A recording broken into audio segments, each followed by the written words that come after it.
Former NBA star arestado sa illegal gambling. At Jalen Green mga idol mukhang handa na para tulungan ang kanyang bagong kupunan na Phoenix Suns para sa paparating na NBA season ng 2025 at 2026. Mukhang may gustong patunayan sa pagkakatrade sa kanya ng Houston Rockets. Tara mga idol, isa-isay natin dito pag-usapan sa video na ito. Pero bago natin dyan pag-usapan mga idol, ay baka naman pwede na pakisubscribe muna ang aking YouTube channel bilang suporta.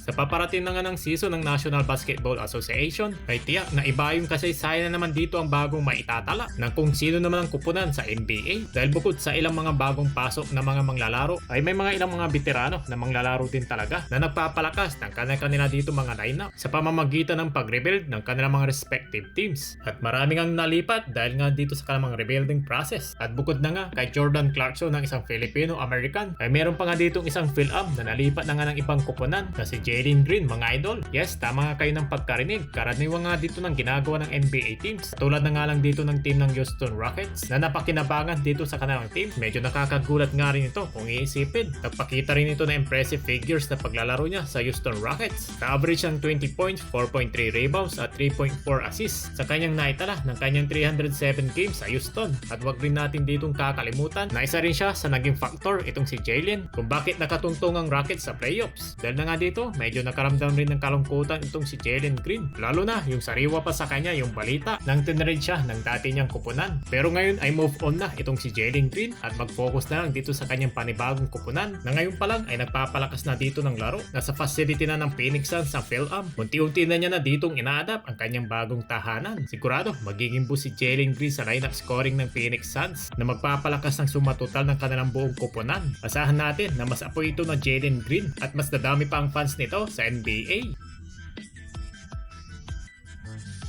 Samantala, former NBA star player na si Gilbert Arenas ay arestado. Nito lamang ay naaresto ang 43 anyos, 6'4" guard ng 2001 NBA draft second round pick at 3-time NBA All-Star na si Gilbert Arenas nang dahil na nga sa kasong illegal na gambling business. Napag-alaman, nag-ooperate si Arenas ng isang illegal poker game sa kanyang mansion sa Los Angeles. Pero matapos nga siya ditong maaresto sa mismong araw na yon, ay naging masaya naman itong si Gilbert Arenas matapos naman itong mapalaya na nagkakahalaga ng $50,000 ban after pleading not guilty to the charges.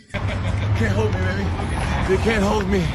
Hello. Nakilala naman sa Gilbert Arenas sa NBA teams na Washington Wizards na tumagal siya dito ng halos 7 seasons. Nakapaglaro ito sa 4 na magkakaibang NBA teams na kung saan ang kanyang huling team na nilaro nito sa Memphis Grizzlies. Pero hindi ito katulad ng ibang veteranong manglalaro sa National Basketball Association ay hindi na nga siya ditong lumaro sa overseas itong si Gilbert Arenas sapagkat siya ay nagpo-podcast na lamang sa social media matapos ang kanyang basketball NBA career.